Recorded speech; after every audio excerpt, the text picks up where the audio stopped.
What's up, everybody? It's Greg with Delta Financial, and this is the Be the Difference podcast. This podcast is all about making you a better person in your life and in your business with coaching on sales, leadership, mindset, marketing, everything under the sun when it comes to being an entrepreneur. And we bring on guest speakers. Today, I have the honor and pleasure of welcoming Mr. Gregory Offner. Greg, how are you, brother? Greg, how you doing? I'm doing well, man. Can't complain. Two Gregs on a podcast. This is like we're gonna blow up the internet. This is crazy. Yeah, I know. I was like the planets are about to align and shift off of axis, and next thing you know, like people are gonna be walking backwards everywhere. So for those of you that don't know who Greg is, my guest today, let me go and explain a little bit about him. Greg's the founder and CEO of Global Performance Institute, a research and an award-winning keynote speaker. As a creator of the tip jar culture, Greg helps transform the employee experience, or as he likes to say, take the irk out of work.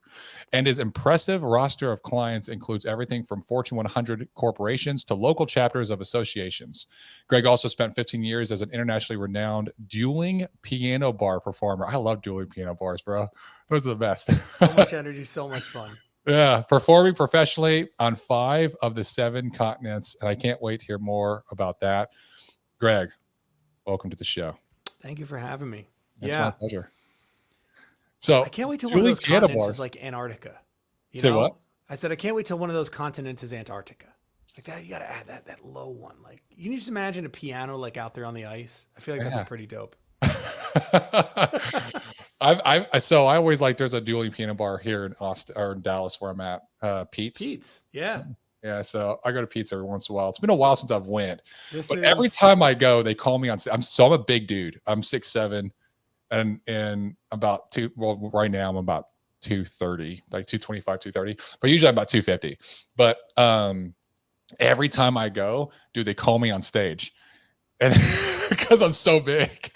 They probably think you're one of the bouncers. Yeah, well, the first time I ever happened, they said I was Tony Robbins. They're like, ladies and gentlemen, we got a special guest here. It's Tony Robbins. And then like a light shined on me, and I like looked at him. They're like, yeah, Tony, come on up here. And I was like, okay. So it's a nice energy, right? It's just I was just in Austin like 2 months ago. This is older, but there's a Pete's Piano Bar, Austin, Addison, Fort Worth. I mean, this has got to be so old, back when they had smoking in the bars. But like, yeah, man, that's the beauty of that little like intimate family that is piano bar performers. Is you start to move around the country and you get to know these people, and you perform at all these different places, and you meet, I don't want to say crazy, but like really interesting people that are in the audience.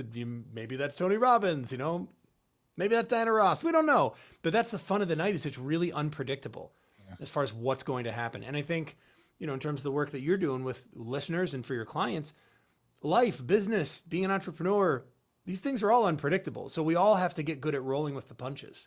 Yeah. And I've been able to bring some of that background from the piano bar into the work that I do, helping organizations and the leaders within them take the irk out of work. Yeah. I love that how you were able to pick that up and learn that and then apply it as an entrepreneur. Like that's pretty phenomenal. And there's a lot of things in life that you can do that with, right? Like almost any challenge that you go through, any difficulty or anything, you can take a lesson from it, and you can almost always apply it to like running a business, whatever business you want to run, becoming an entrepreneur, stuff like that. Yeah, the hard thing I think is when you're in the moment, right? So like I did not see the application of this while I was doing it. Mm-hmm. I only saw the application of this during this immense pause that I was forced into in life when I lost the ability to speak. So I sort of had this day job as an insurance broker, night job, and traveling around the world as a dueling piano performer, and that was my life. So I had the stuff I did during the day that brought in a really nice income, and it just was what it was. When I was a kid, I remember very vividly my dad would come home from work and say, he wants to get changed before we go play. So let me get this monkey suit off, right? And he'd go take the suit and tie and all that stuff, and then we'd go out in the backyard and play baseball. And in the morning, when I'm sitting there eating breakfast, waiting for the bus or waiting for my mom to take me to school, he'd say, all right, got to go to yucky work. Right, that's what he called it, yucky work. But that gets ingrained into our head, and that's not a knock on my dad. It's just simply saying where our viewpoint of the work experience dictates a little bit about that experience. Yes. And it's hard to change it without stepping out of the experience. I got the luxury of stepping out of that experience when I lost my voice, because I couldn't continue to do my job as an insurance broker. And I was told I would likely never sing professionally again. In fact, my vocal cords were so badly damaged, the doctor said, if you don't do anything, it's possible you're going to lose them forever. We know you need surgery. We don't know how soon that's going to happen, but we estimate you've got about 2 months. And so that for me forced a pause for me to step back from both of those professions. And during the next several years and 15 surgeries that I had to go through, you can kind of see the scar from one of them where they literally artificially pushed my vocal cords closer together with Gore-Tex, like the same stuff they make coats out of. That I started to go, what the hell am I going to do with my life? Because I don't ever want to go back to that W-2 experience that I really didn't enjoy. Yeah. For me, losing my voice was almost this death-like revelation where I said, wow, if I was never able to speak again, would I be happy with how I'd been using my voice? And the answer is no.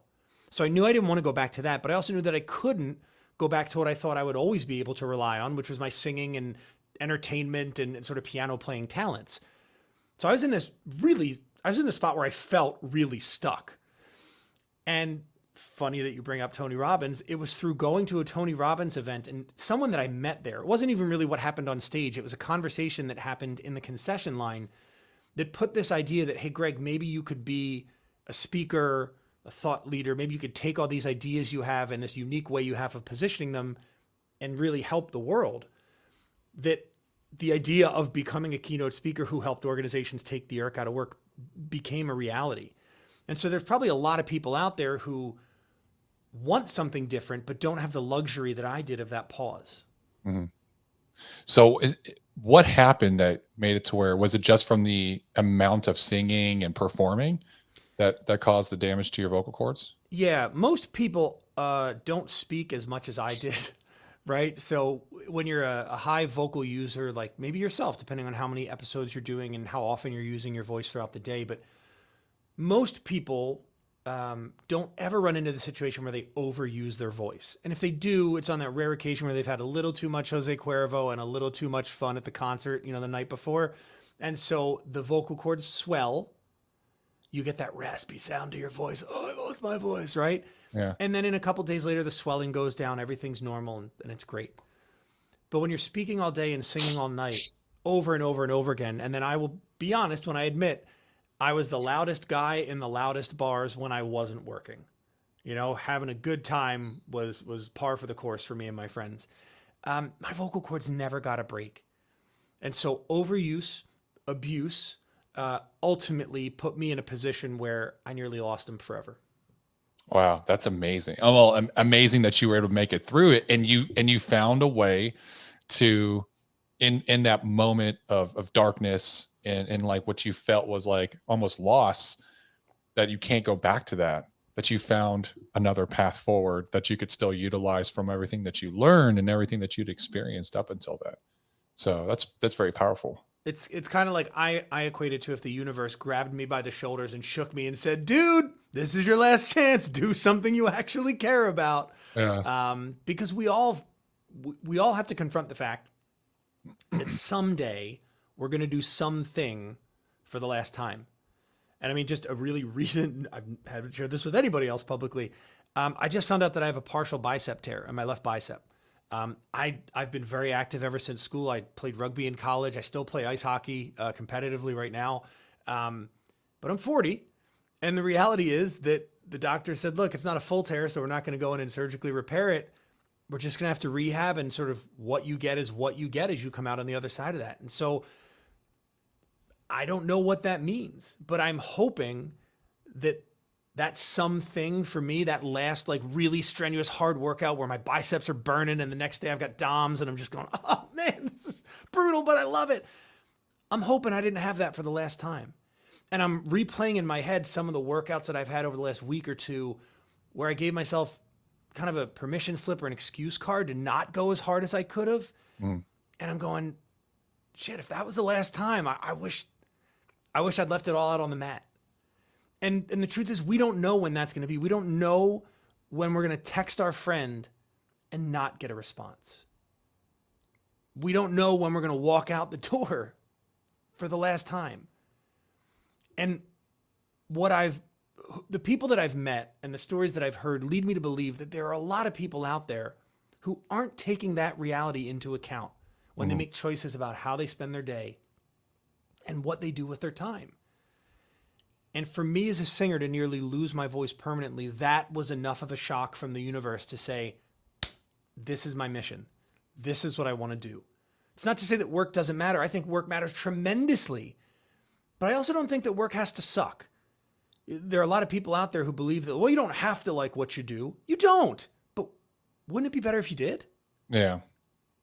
It's like a saying I heard the other day. It's most people live by default instead of living by design.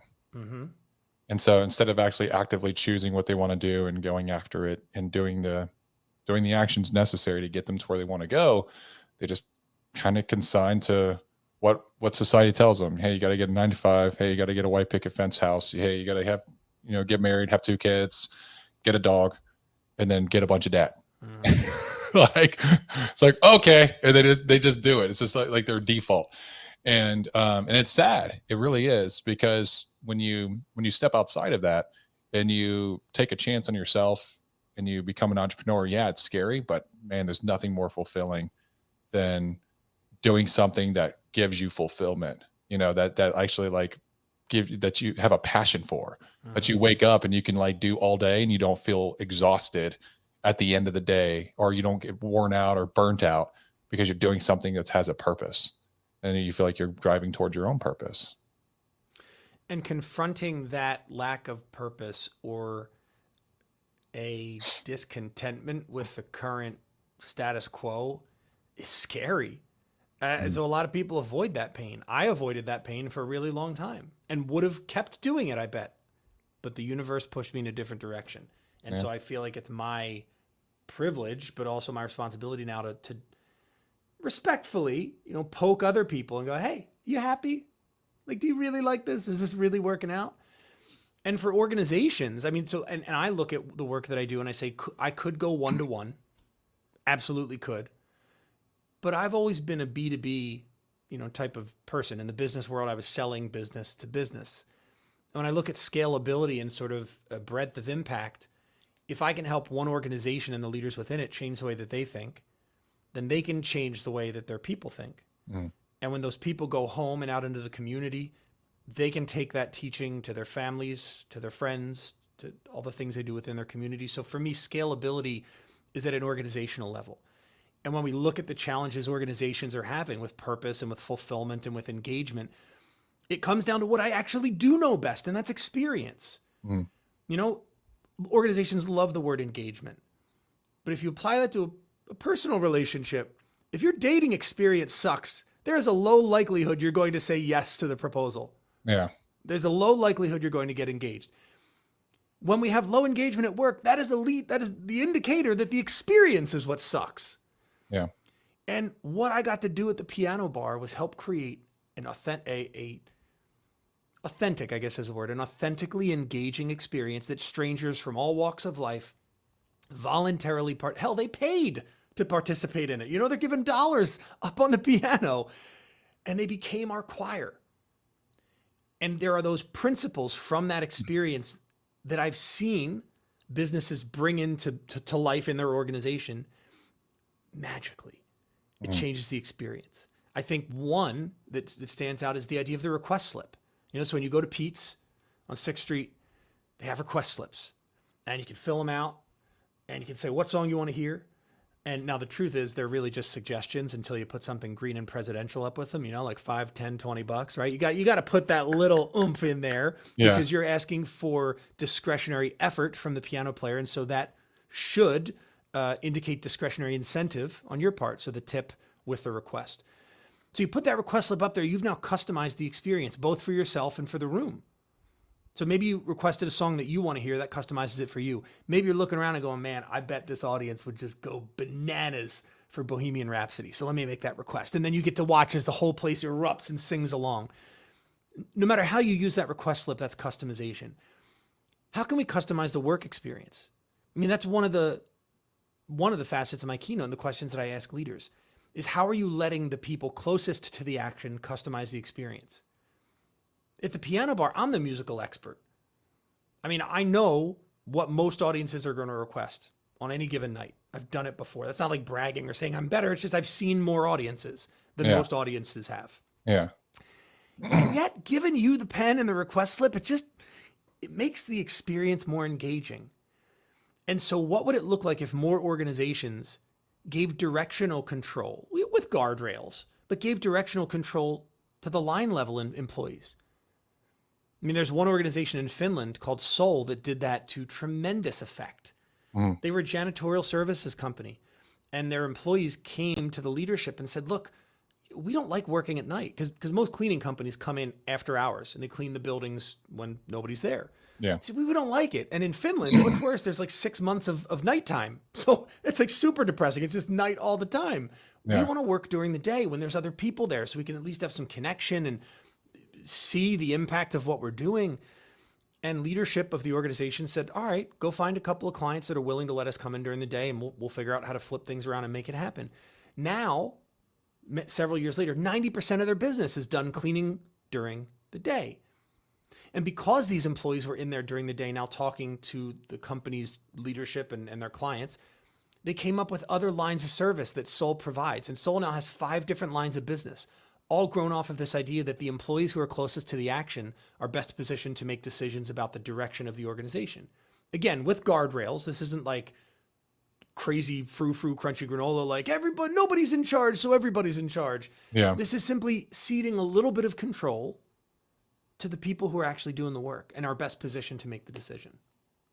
I love that. That's actually that's a brilliant idea, and a coaching or leadership practice that allows organizations to thrive in a separate way, or and honestly give responsibility to the people that are doing the work. Like it probably gives them a level of ownership within that company, especially the people that came forward and said, "Hey, we want to do this."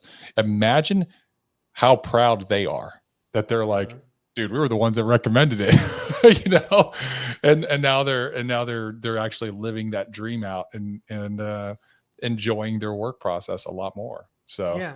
People want meaning. So there was a fascinating study done in the early 90s by a psychologist named William Kahn. mhm. And he found that for people to show up kind of as their best self at work, there were 3 criterion that really needed to be met. One was safety. So they needed to feel like it was like they could belong. And there's a lot of work being done right now on diversity, equity, inclusion, and belonging. Organizations are trying to help people feel like they fit in more quickly and more authentically.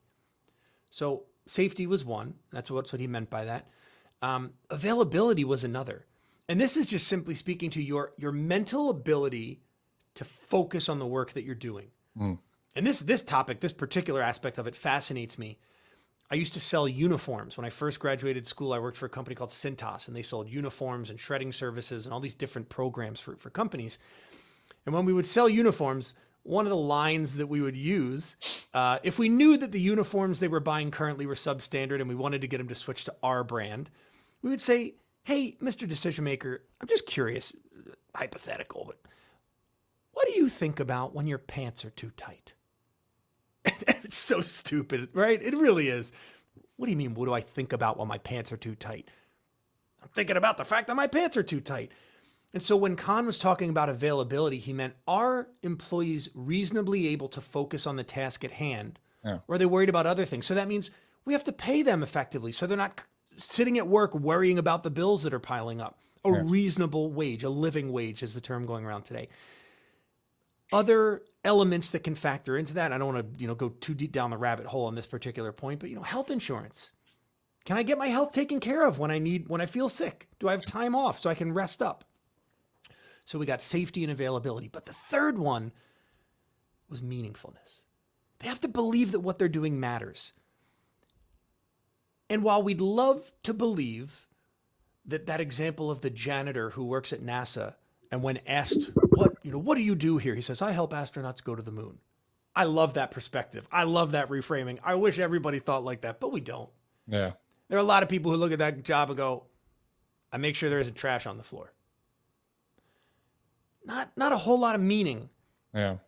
But what if we could add the responsibility of looking for inefficiencies or opportunities, bringing them to leadership and saying, hey, I see that this isn't working or it could be working better. I have an idea. Can we do it? And then giving them the permission to do it.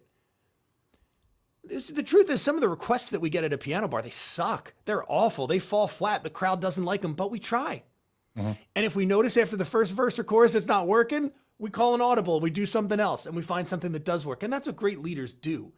Great leaders recognize quickly when something isn't working and they make a different decision. Yeah.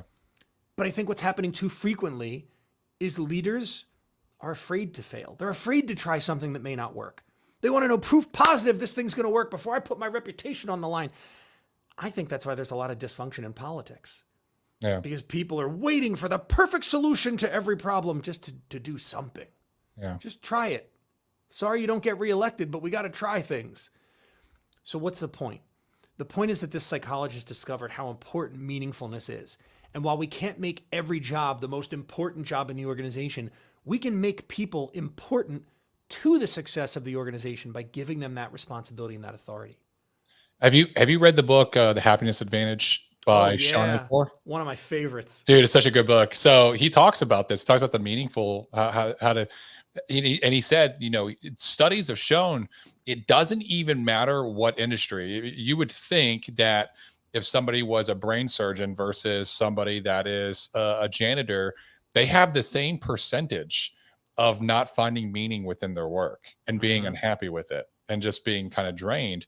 Whereas you have the same percentage if you'll have some janitors that, let's say a janitor at a school, some janitors just like, they see a mess. They're just like, oh man, like these kids, they're friggin' like always making messes. My job's never done. And they're just upset about it. Whereas another janitor takes pride in like having the cleanest possible space for these young minds to learn. And they see that what they're doing is actually having an impact on these young children in school. And you know, that's really powerful. A lot of it's about perspective of the individual, right? Now, can the company or the leadership within that organization have an impact on that? Absolutely. A lot of it, but I think there's also a piece of it that's mindset of the individual. Yes. Excuse me. Yeah. And the hard thing about soft skills is that they're not easy to measure. Yeah. And so many organizations shy away from adding them to development programs. In fact, if you look at, I think the last statistics I saw were from 2020 or 21, but the global spend on learning and development by business, right? So globally around the world is about $300 billion. And when that's broken down by category, 98% of that spend is on job-specific training and development. So what we'd call hard skills, right? So if you're an accountant, it's how do I fill out this accounting form better?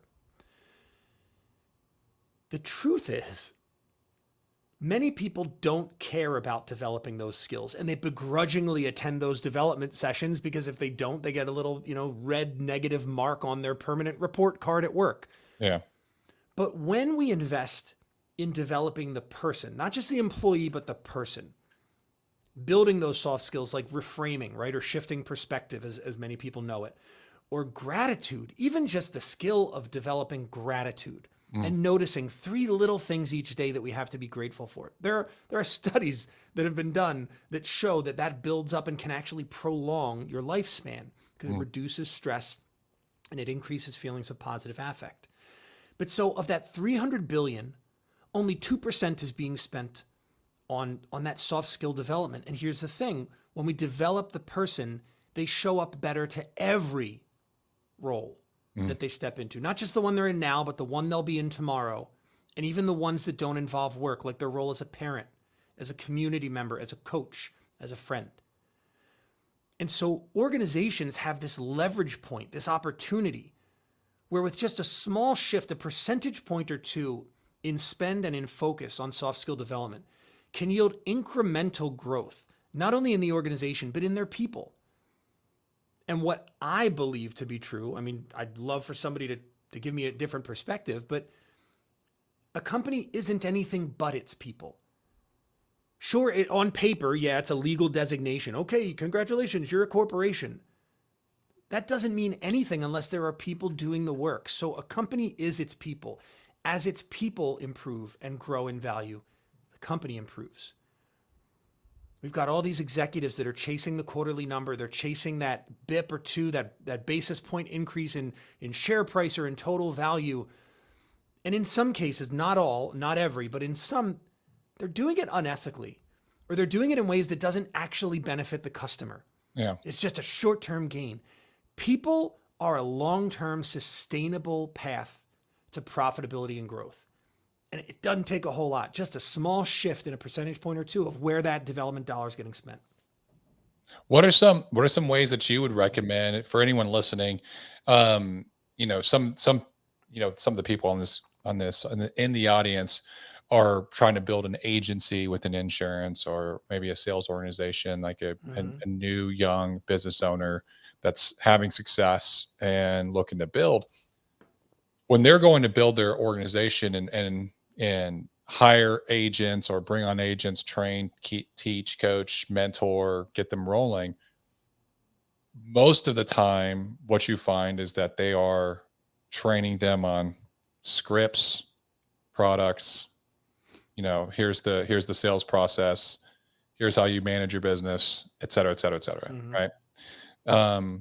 What are some soft skills that you would recommend, especially for like a 1099 self-employed entrepreneur organization filled with those that could help to benefit them? I mean, we talked about gratitude earlier. Yeah. And let me just say, what you just described, that process, that onboarding and that that's got to happen. Yeah. That has to happen. The business has to function.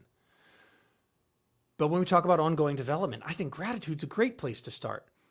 You mentioned a study about happiness. I'll share a study about perceived financial success and happiness. So Dan Kahneman, a Nobel Prize-winning economist, did a study several years back. And so again, several years back, the number they arrived at was $70,000 US.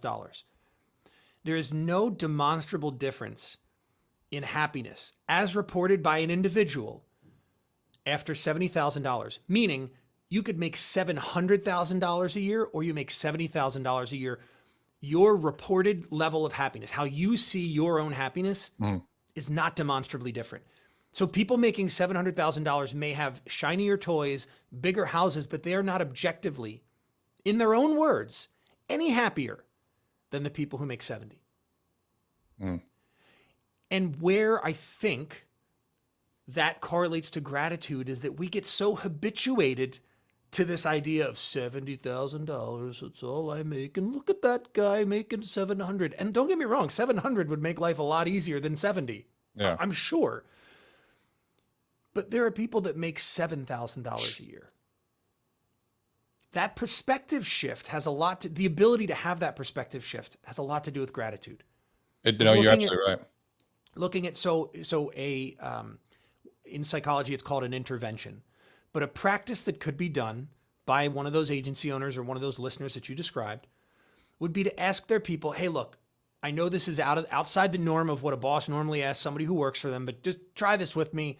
I want to see, how it works out. However you want to frame this, ask them each day to write down 3 things that they're grateful for. The smaller, the better. It could be, I got to feel the warm sun on my face yesterday and it made me smile. Boom, write it down. Yeah. Somebody held the door for me at Chick-fil-A when I was going in to get lunch. Boom, write it down. I just watched a TikTok video earlier of this guy, some influencer that goes through malls, and he stopped these 2 kids, these 2 young boys, probably 12 or 13, and he said, truth or dare? And the boy goes, dare. He says, I dare you to call your dad and tell him you're thankful for him. I got a 2-year-old daughter, so I'm a new dad. I got to tell you, that hit me right in the feels. When he called his dad, you could tell this son saying, Dad, I'm thankful for you. You do a lot for me, and I never really appreciate it. So that dad was welling up on the inside going, oh my God, that feels so good. Yeah. So even something little like when I walked in the door yesterday from work, my daughter, my wife, my significant other, my dog ran over to me, and I could tell they were happy to see me. Write it down. Yeah. Doing that 3 times a day transforms how we see the world, how we feel about ourselves, our happiness level. Yeah, it really is, because in the military, they called this hunting the good stuff. And so what we did was the same thing. Is they would say, hey, write down 3 to 5 things that you're grateful for. And you always want it to be new things. You want it to be like, hey, the past 24 hours, something unique, something different. You can't just be like, well, I'm thankful for my house, I'm thankful for my kids, I'm thankful for my Mm-hmm. wife. Like, you Mm-hmm. can't do that every day. That's not the Mm-hmm. same. And what it does is it ends up changing the lens in which you view the world. So you start to try to find, your brain's like, I got to find 3 things to be grateful for. And so now you're scanning the world for positivity instead of always seeing things as bleak or negative, or even just how it's supposed to be. No, you're absolutely right. And there's a concept that, a lot of times people feel like, man, when I'm making more, I'll be happier.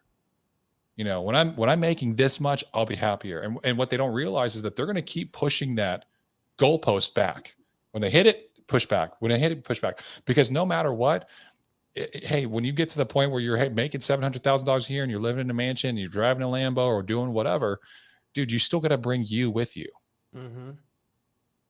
And that's And your reference point then changes. We're so effective, human beings are at I don't want to use the word again, habituating, but acclimating to our environment. We're Mhm. incredibly resilient creatures, but that can sometimes work to our disadvantage. We're, another personal story. My wife Kim and I are looking for a new car right now. And in 2018, I got a Jeep Grand Cherokee. I had always wanted a Jeep Grand Cherokee. And I remember the first day I got in that car, I was like, oh, I can't believe it. This is so cool. This is my car. And after we after we took one of the cars we're looking at for a test drive, we both got in the Jeep. We were like, this piece of crap. What a piece of junk. It's just so funny how the reference point quickly changes. And we both looked at each other and laughed. We're like, yeah, I can't believe we just did that. Yeah. But we do, we habituate. So the moment it gets better, I mean, I remember being in college looking at the time, all I could afford was Safe Auto, like the bare bones minimum coverage to legally drive a car.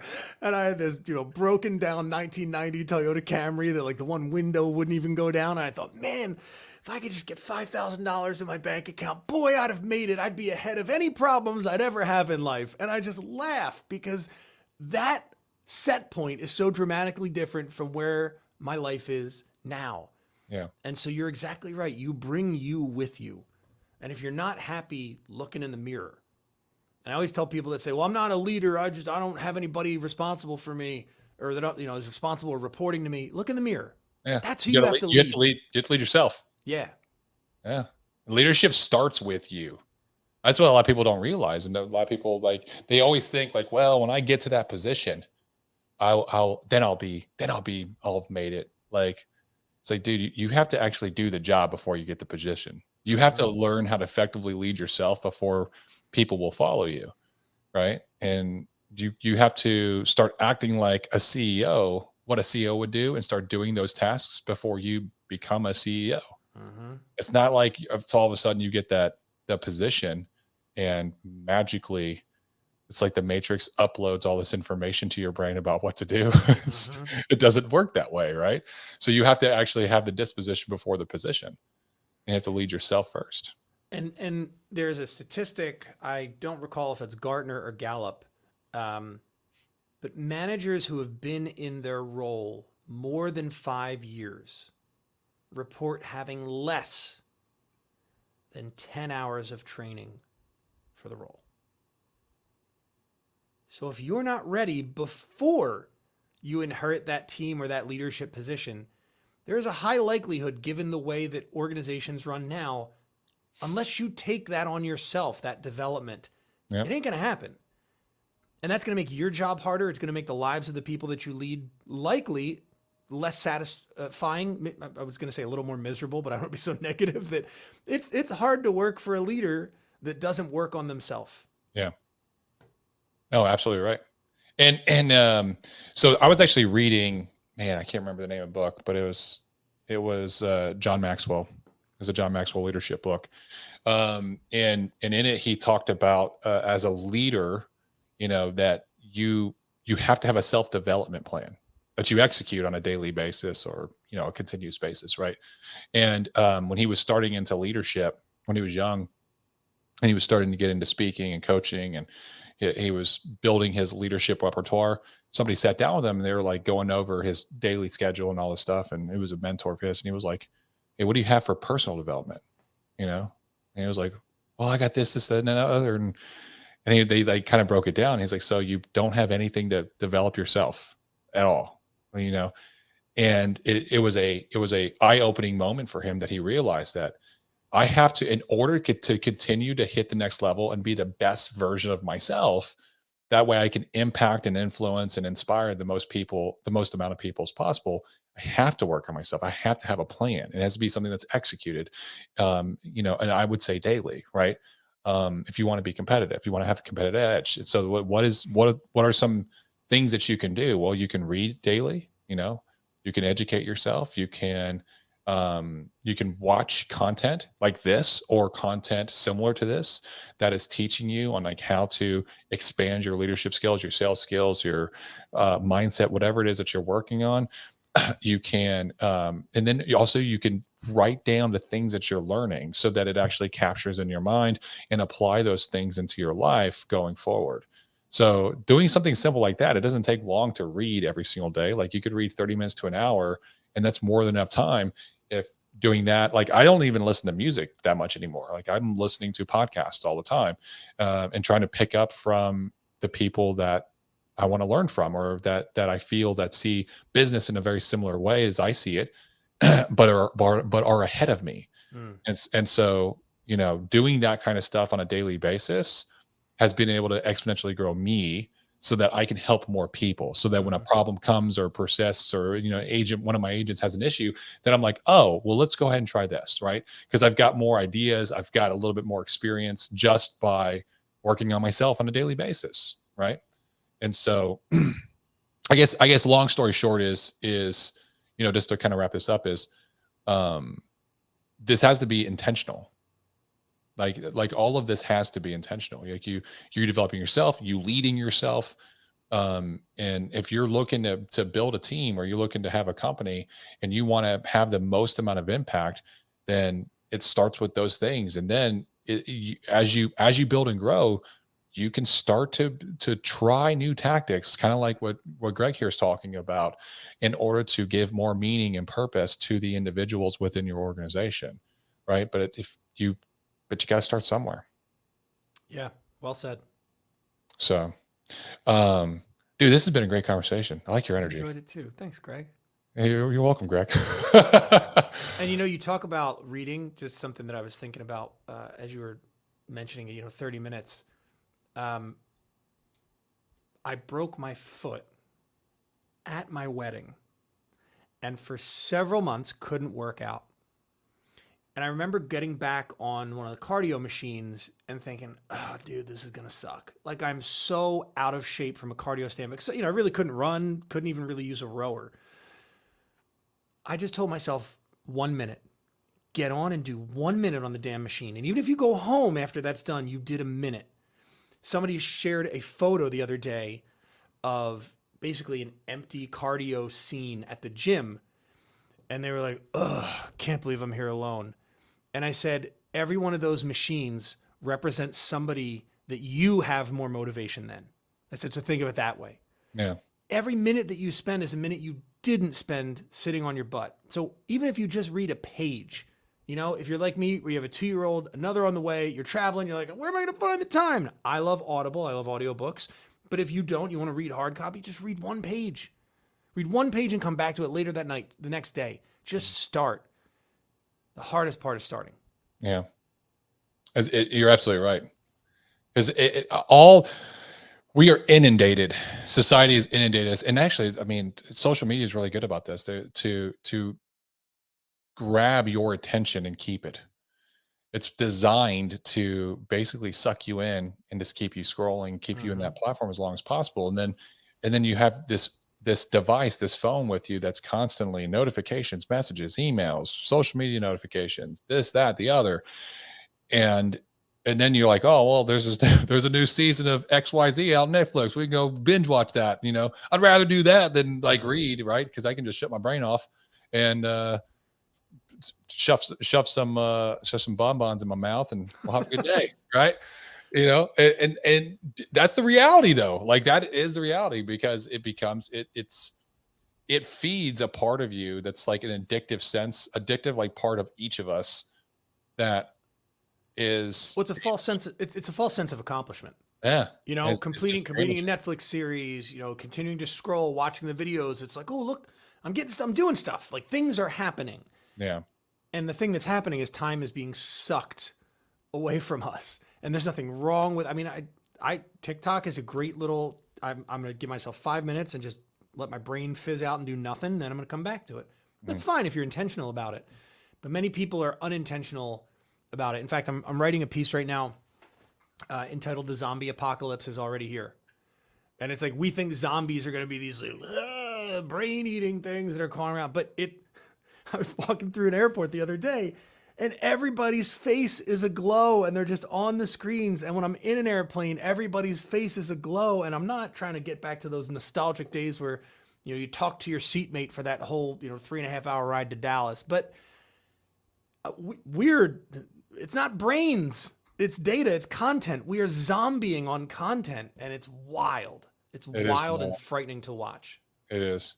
I mean, I have to As use we my phone produce content for people as to we produce zombie. content. So I produce a lot of content. I don't spend a lot of time. I'm actually very careful about what I even look at, or because when you're scrolling through like social media, the algorithms are stupid. If you stop even for like more than a second, it knows that you like that, and it's going to start producing more of that, right? Mm-hmm. So I'm very careful about who I follow on Instagram and Facebook. I'm very careful about the content that I even like or even stop and look at. And I don't want to have just a feed full of half naked girls that are trying to get attention on social media, right? So the only things that I look at, like, or even share are always business motivational stuff, like leadership, sales, business, inspirational, motivational. So my entire feed is that. So all I'll do is I'm going to scroll. I'm going to find something that's like, ooh, that's good. And then I may use it for a content and then I'm done. Like I'm very quick. I'm not going to sit there and scroll and scroll and scroll and scroll because it's a waste of time. And I've been able to discipline myself with those habits. Now it took time because I used to be the same way. So sit there and scroll and scroll and scroll and lose. And then the next thing you know, like an hour and a half's gone by and you're like, oh crap, I got to go do this. And it's like, Mm-hmm. I can do it later. Yeah, Eh, people say popular wisdom is that making a habit takes 28 days, yeah. 30 days. I think it takes a lifetime.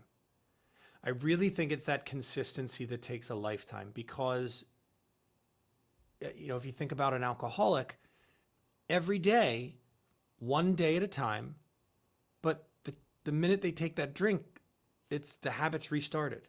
Yes. So really what they're doing is building a habit of not drinking. Yeah. That's really the habit that they're building, and it takes forever. And I think when we intentionally create new habits, this idea that, I'll do it for 30 days and then poof, it'll happen automatically. It takes forever. It's a really hard concept to absorb because we can't really conceive of forever. Our brains aren't. Well, because like our minds, we are accustomed and hardwired to seek comfort. Mm-hmm. To seek comfort and I mean, like honestly, like think about human race thousands of years ago, right? What did we do? We had to create fire in order to be warm. Like everything that we've done, we created weapons, we created wheels. Everything that was done as an innovation in order to make life easier for us Mm-hmm. at that point in time. We're even physiologically and biologically wired that way to the extent that our brain is 6 or 8% of our body mass, maybe even a little less. Let's say 6%. It takes up 22% of our caloric energy to run our brain. Mhm. So our brain is always trying to find efficiencies, shortcuts. It's looking to conserve energy. Yeah. So we are wired for energy conservation, which in today's parlance means we're lazy. We're designed to be lazy. Yeah. That's okay if we understand that and we take advantage of it intentionally. Yeah. When it's taken advantage of as a trait in us, like can happen in social media or others, that's when it becomes a problem. Yeah. Absolutely. Absolutely. Dude, I feel like we could just chat forever. I know we could, we could, man. This is great. I appreciate you coming on, Greg, and sharing some of this. Dude, I wanted to dig in so much about your speaking and prior insurance. Was it life insurance or was it I was property licensed life casualty and auto? health, but what I focused on was commercial property casualty. Okay, okay. Yeah. It was, I mean, when I, so I was working in Canada selling for Cintas, and I got recruited. I got headhunted by this very niche casualty insurance firm. And the Great Recession or whatever you want to call it, it just happened, and they were trade credit, so like receivables insurance. Mhm. And they were like, if your vendor doesn't pay you, we pay that invoice. I thought, God, everybody should want this. This is crazy. This sounds great. It was very, very hard to sell. I mean, a very challenging niche market, but it got me exposed to this industry of insurance, which fascinated me. What I learned I didn't like was the distribution, or sort of the front end side of it, Mhm. because I was good at sales, but I never actually wanted to do sales. I studied music, psychology, and philosophy in college. So like, what are you really going to offer the world at that point coming out, except for maybe get a sales job and figure out what you really care about? Yeah. So by the time I figured out how much I liked insurance, I felt quite pigeonholed into a sales role. And it was hard to make that pivot to the other side of the house, where maybe I was on like the account management or the coverage team or whatever. But I love the idea of I love insurance. It is the DNA of capitalism. Without insurance, rockets don't go to the moon, cities don't get built. Everybody wants to know that they're going to be made whole. And a book that I just finished reading makes this fascinating journey from insurance, meaning we will, with an, excuse me, E, to insure that you don't lose value. We will insure, with an I, the property. But what you're really buying is the assurance, with an A, the assurance that you'll be made whole. And that fascinated me, that experience ladder from insure with an E to insure with an I to assure with an A. And when we can get out of that idea that we sell insurance, right? But what we're really doing is selling assurance that will be there. It'll get taken care of. And if you're in the life insurance world, it's when you're not there, this will be. And it'll take care of the people you love and the on. I'm not going to regurgitate sales pitches, but on and on and on and on, right? It's a fascinating industry. That is a great nugget, that especially here at the end, because most of my audience is going to be insurance. So I appreciate, man, Greg, I appreciate you jumping on board and having a conversation with me and just sharing your wisdom and your experience. If anyone wants to reach out to you or connect with you, what's the best way to do that? Yeah. All the socials, Instagram or LinkedIn, are probably my two main jams. Mhm. Reach out to me through my website, gregoryoffner.com or cgregspeak.com, whatever you feel like typing into your browser there. You can email me, call me, send a carrier pigeon, smoke signals, whatever. Would love to hear from the audience what resonated, what didn't, maybe how I can help you. Yeah. Awesome.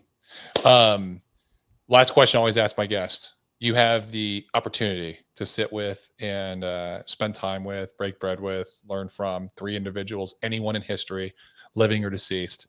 Who would those three be and why? Okay. So glad you asked this.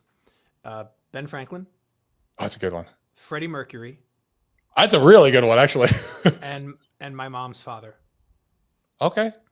I never got to meet any of them, and I would really like to speak with all of them.